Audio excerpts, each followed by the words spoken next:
புதுச்சேரி பூரணாங்குப்பத்தில் உள்ள தனியார் ரிசார்ட்டில் அதிமுகவின் 28 சட்டமன்ற உறுப்பினர்கள் தங்க வைக்கப்பட்டுள்ளதாக வெளியாகியுள்ள தகவல் தமிழக அரசியல் வட்டாரத்தில் பெரும் பரபரப்பை ஏற்படுத்தியுள்ளது.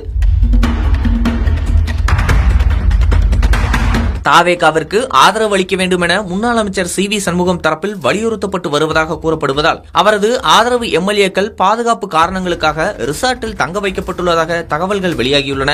தமிழகத்தில் அடுத்த ஆட்சியை அமைப்பதற்கான அரசியல் கணக்கீடுகள் தீவிரமடைந்துள்ள நிலையில் விஜய் தலைமையிலான தாவேகாவிற்கு தேவையான பெரும்பான்மை இன்னும் முழுமையாக கிடைக்கவில்லை என கூறப்படுகிறது. இதற்கிடையில் காங்கிரஸ் கட்சியைச் சேர்ந்த 5 சட்டமன்ற உறுப்பினர்கள் தாவேகாவிற்கு ஆதரவு தெரிவித்து திமுகவுடனான கூட்டணியை முறித்துக் கொண்டு தாவேகா காங்கிரஸ் கூட்டணியை உருவாக்கியுள்ளனர். இருந்தாலும் ஆட்சியை அமைக்க மேலும் 6 எம்எல்ஏக்கள் ஆதரவு தேவைப்படும் சூழல் உருவாகியுள்ளது. இந்த நிலையில் தாவேகாவுடன் கூட்டணி அமைத்து அரசியல் களத்தில் புதிய மாற்றத்தை உருவாக்குவது குறித்து முன்னாள் அமைச்சர் சி.வி. சண்முகமுடன் மூத்த தலைவர் செங்கோட்டையன் பேச்சுவார்த்தை நடத்தி வருவதாக அரசியல் வட்டாரங்களில் தகவல் பரவி வருகிறது. முன்னதாக தாவேகாவுடன் கூட்டணி அமைப்பதற்கான வாய்ப்பே இல்லை என அதிமுக சார்பில் கே.பி. முனிசாமி திட்டவட்டமாக தெரிவித்திருந்தார். எந்த சூழ்நிலையிலும் அனைத்து இந்திய அண்ணா திராவிட முன்னேற்ற கழகம் தமிழக வெற்றி கழகத்திற்கு ஆதரவு தெரிவிக்கப்படவில்லை. ஆனால் அதற்கு மாறாக தற்போது 28 எம்எல்ஏக்கள் ரிசார்ட்டில் தங்க வைக்கப்பட்டிருப்பது பல்வேறு சந்தேகங்களையும் அரசியல் யூகங்களையும் கிளப்பியுள்ளது.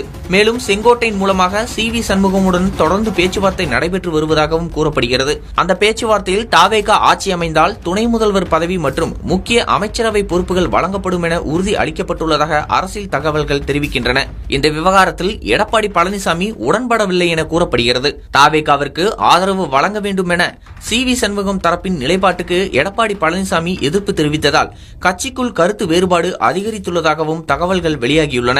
இதன் காரணமாகவே அவரது ஆதரவாளர்களாக கருதப்படும் சில எம்எல்ஏக்கள் தனியாக ரிசார்ட்டில் தங்க வைக்கப்பட்டுள்ளதாக கூறப்படுகிறது. இந்த சம்பவம் அதிமுகவின் உட்கட்சி சூழலில் புதிய சலசலப்பை உருவாக்கியுள்ளது. மேலும் சி.வி. சண்முகம் மற்றும் ஓ.எஸ். மணியன் ஆகியோருக்கு துணை முதல்வர் பதவி மற்றும் சில முக்கிய அமைச்சரவை பொறுப்புகள் வழங்கப்படும் என்ற முன்மொழிவுக்கு சாதகமான அணுகுமுறையில் இருப்பதாகவும் தகவல்கள் வெளியாகியுள்ளன. இதனால் அதிமுகவில் அடுத்த கட்ட அரசியல் நகர்வுகள் வேகம் எடுக்கலாம் என்ற எதிர்பார்ப்பு உருவாகியுள்ளது. இதற்கிடையில் புதுச்சேரி ரிசார்ட்டில் எம்எல்ஏக்கள் தங்க வைக்கப்பட்டுள்ள சம்பவம் சமூக வலைதளங்களிலும் செய்தி ஊடகங்களிலும் தீவிரமாக பேசப்பட்டு வருகிறது. தமிழக அரசியலில் மிகப்பெரிய கூட்டணி மாற்றம் உருவாகுகிறதா, தாவேகா ஆட்சிக்கான கணக்கு போடப்பட்டு விட்டதா என்ற கேள்விகள் பொதுமக்கள் மத்தியிலும் எழுந்துள்ளன. இந்த நிலையில் தமிழக அரசியலில் அடுத்த சில நாட்களில் மிகப்பெரிய திருப்பங்கள் ஏற்படக்கூடும் என அரசியல் விமர்சகர்கள் கருத்து தெரிவித்து வருகின்றனர். தாவேகா, அதிமுக மற்றும் காங்கிரஸ் ஆதரவு குறித்து வெளியாகும் தகவல்கள் அரசியல் சூழ்நிலையை மேலும் பரபரப்பாக்கியுள்ள நிலையில் அடுத்த கட்ட முடிவுகள் எப்படி இருக்கும் என்பது குறித்து மாநிலம் முழுவதும் தீவிர எதிர்பார்ப்பு நிலவுகிறது.